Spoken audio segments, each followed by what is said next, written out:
Bonjour chers amis traders, comme chaque fin de semaine, analyse rapide du Bitcoin, du DAX, du CAC 40, de l'euro-dollar et du SP500 pour la semaine à venir, en mode investissement et en mode trading. On commence avec le calendrier économique de la semaine à venir qui, à part les indices de prix à la consommation, devrait être relativement calme. Indice de prix à la consommation pour la zone euro mardi en fin de matinée. Pour le reste, au niveau géopolitique, on a eu une certaine accalmie, des tensions avec une espèce de trêve plus ou moins forcée qui reste quand même fragile entre Israël et Iran, donc qui ont fait que les marchés se sont quand même bien calmés, se sont bien repris. On va voir ça d'ailleurs tout de suite dans les graphiques. Alors ce que je propose déjà, c'est de commencer peut-être par tout simplement le Bitcoin exprimé en euros. On voit sur ce graphique weekly qu'il n'a pas fait grand chose par rapport à la semaine dernière. On est toujours dans ce tunnel de latéralisation, dans la phase haute du tunnel. Et donc la réaction par rapport à l'espèce de paix qui est en train de se dessiner au Proche-Orient est assez positive, un peu comme on va le voir à l'image des actions, tout simplement parce qu'on a une légère reprise, mais on est toujours autour de ce point consensuel. Donc il n'y a pas vraiment de grands enjeux à voir sur l'évolution du Bitcoin cette semaine. Je reste, moi, pour ma part, toujours sur une sortie par le haut, dans la mesure où on est sur une tendance haussière sur le long terme, visible en mensuel. Voilà, sur le graphique mensuel, c'est clair. RSI au-dessus de 50. Bref, tout au-dessus des moyennes mobiles, c'est extrêmement haussier. Et donc, cette latéralisation-là nous donne l'opportunité d'entrer en position à l'achat, bien sûr, à condition qu'on soit en dessous du point consensuel. Comme là, on est dessus, c'est pas forcément intéressant. Donc, les zones où j'étais entré, moi, il y a quelques temps, là, il y a plutôt au printemps de cette année, dans ces zones-là, aux alentours de 74 000 euros, et bon, là, on est pratiquement à 91 000, donc à voir si on va sortir par le haut. C'est mon pari pour l'instant, donc je conserve ma position. Concernant le DAX, comme je le disais, on va le voir aussi avec le SP500. Tout ceci s'est bien repris. On a une augmentation, on est arrivé pratiquement au taquet, pas au plus haut historique, mais pas loin au taquet de ce tunnel de range qu'on a eu depuis maintenant quelques temps. On revient titiller le plus haut. Est-ce qu'on va recasser par le haut? C'est tout à fait possible, mais encore une fois, on voit très bien que la volatilité est pas forcément n'a pas complètement disparu. Les volumes baissent, on arrive à l'été, on voit que il faudrait pas grand chose pour que ça reparte vers le bas. Donc là, oui, au niveau analyse technique pure, on est sur une configuration de cassure par le haut de ce range-là. C'est tout à fait encourageant. En tout cas, acheter maintenant, c'est sans doute trop tard, parce que comme je dis, si jamais on a le moindre souci, on a un fort risque de revenir sur le point consensuel, donc qui est plutôt, hop, je vais le redessiner ici. Bon, il y en a un autre avant ici, là, 23 460, mais voilà, on va dire que le point consensuel de ce range-là est quand même aux alentours des 22 900. Et on pourrait très bien y retourner s'il y avait le moindre souci. Donc c'est pas le meilleur moment pour acheter. Moi j'achète toujours, comme je le dis, en dessous du point consensuel. Parce que c'est quand même de plus forte probabilité de revenir dessus, donc d'aller dans l'autre sens. Et puis si jamais vraiment ça devait descendre, bien on sort avec un stop loss relativement proche. Là c'est pas le cas, on est vraiment en haut du range. Je dirais même pour les plus puristes, c'est peut-être même le moment de vendre si on pense que ça va revenir sur le point consensuel. Pour l'instant, avec la tendance que l'on voit en unité de temps inférieure plutôt, bien on a plutôt tendance à se dire que ça risque quand même plutôt de casser par le haut. Donc c'est pas forcément génial de vendre. On reste toujours dans le mouvement de l'unité de temps supérieure et pour l'instant c'est haussier. Donc plutôt acheter en bas et pas trop faire le malin quand on est en haut, c'est-à-dire que là on est actuellement. Donc attendons de voir ce qui se passe dès demain sur les marchés, en tout cas pour le DAX. Bon, le CAC 40, quant à lui, il fait toujours du yo-yo comme le DAX, mais voilà, toujours avec un train de retard. Donc, certes, on a reprogressé par rapport à la semaine dernière, mais on est toujours vraiment sur quelque chose d'assez faiblard. Pas de direction très franche sur le CAC 40. Moi, c'est quand même un marché que j'évite en ce moment, tout simplement, parce que déjà, au niveau politique, c'est pas top. On va certainement avoir des surprises au niveau de l'Assemblée nationale la semaine prochaine. Je pense pas que ça va arranger le marché français. Et donc, pour l'instant, je reste à l'écart de ce marché, tout simplement.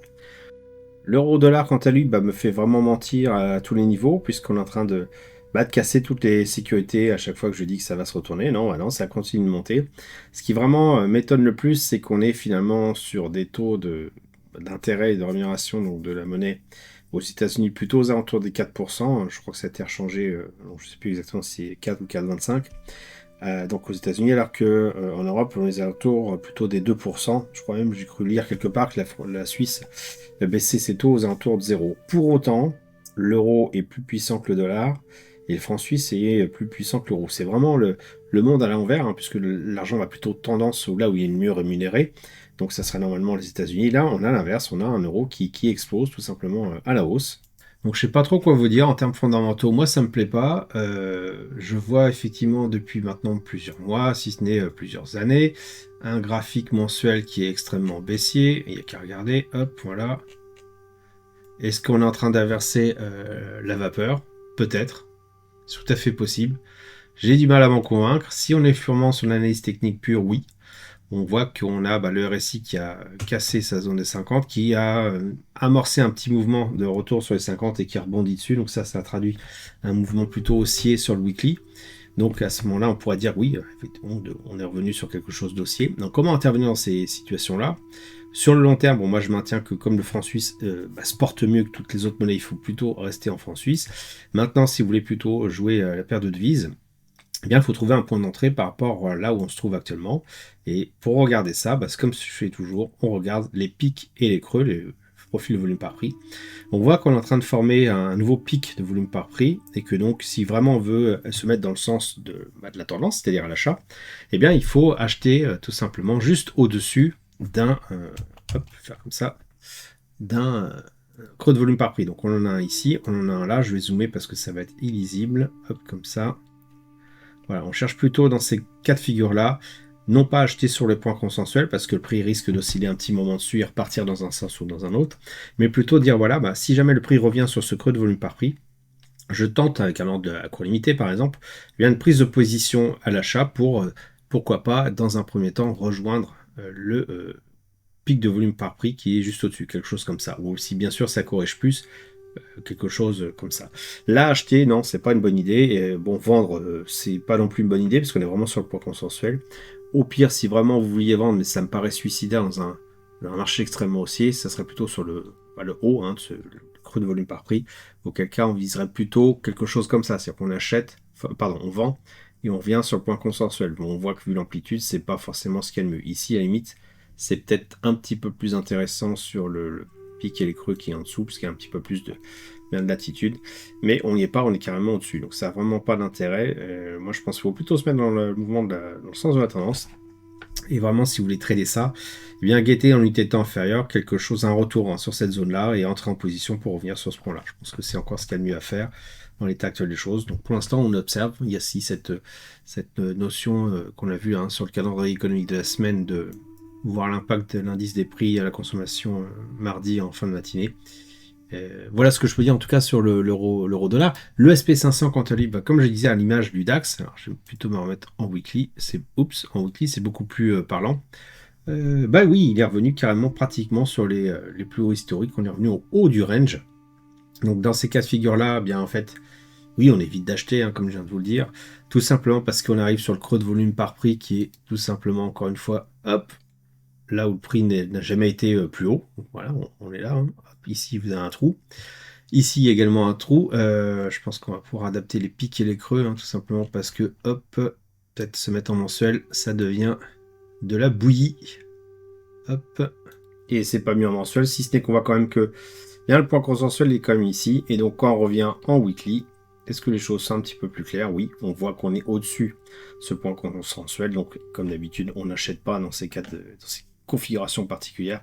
On va plutôt rechercher sur un des multiples creux de volume par prix. C'est-à-dire, par exemple, ici, alors ici, c'est un peu trop près. Ici, ici et ici, là, c'est intéressant. Eh bien, d'acheter sur ces niveaux-là. Si jamais le prix, bien sûr, revient dessus. Hop, sur ces zones-là. Pour, dans un premier temps, tout simplement, rejoindre le point consensuel qui est juste au-dessus, donc faire quelque chose comme ça. Voilà, chaque fois, tenter que lorsqu'on arrive sur la zone, eh bien, des creux de volume par prix, attendez, je remets ça un peu mieux en forme. Voilà, donc à chaque fois qu'on a finalement le prix qui revient là-dessus, si on voit en unité de temps inférieure que la tendance est au retournement, eh bien on peut entrer en position et viser un retour sur le point consensuel. Donc c'est plutôt la stratégie que j'utiliserai, tout simplement parce que se mettre à acheter ici, c'est un peu dangereux. Déjà, on a un creux de volume par prix au-dessus, un pic de volume par prix en dessous, donc il y a de fortes probabilités, comme je disais, que tout simplement le prix se mette à faire ça, hop, à revenir dessus. Hop, je vais y arriver. Auquel cas on serait à contre-pied et donc ça serait pas confortable. Et ce, quand bien même on pense que le prix va casser par le haut quelque chose comme ça. Ça c'est tout à fait envisageable. Mais voilà, pour l'instant, si on veut suivre ce type de stratégie, eh bien, soit il fallait se positionner en bas du range, c'était par exemple le cas ici, soit on va tenter de, à partir de maintenant, eh bien, une prise de position à l'achat dès qu'on va revenir au-dessus d'un creux de volume par prix. C'est uniquement comme ça que je vois l'intervention sur le SP500. Alors je vous disais aussi que la volatilité avait baissé puisque on n'avait pas non plus énormément augmenté. On était arrivé au plus haut à 23, on est revenu à 16. Je dirais c'est ce qui se passe en temps de paix, un classique on est à 16, parfois même quand il se passe rien du tout, tracé plat on est à 12. C'est une volatilité qui indique en fait le nombre d'échanges, de transactions. Alors c'est vrai qu'il y a les vacances aussi qui arrivent, mais l'année dernière il y a eu des vacances et ça avait bien explosé avec les événements qu'il y avait eu. Bon bah là cette année ça a quand même l'air bien de se calmer et conséquemment on voit les actions qui remontent, forcément on prend confiance. Et on voit également que l'or a pas mal corrigé sur ce graphique-là. On a atteint les plus hauts. À un moment donné, je pensais vraiment qu'on l'avait cassé par le haut. Ça s'est pas passé avec la trêve de l'Iran. On va pas s'en plaindre, faut être franc. Mais voilà, du coup, l'or s'est mis à corriger assez brutalement, quand on regarde bien. Alors d'aucuns verront qu'on arrive sur un point bas, que c'est un point intéressant pour racheter de l'or. Alors attention aussi, parce qu'on est revenu quand même dans le range en dessous, et qu'on se rapproche du point consensuel, donc ça peut encore baisser un petit peu, et auquel cas on serait mieux quand même de reprendre une position plutôt un peu en dessous de ce pic de volume par prix, tout simplement parce que là, on a réintégré le range.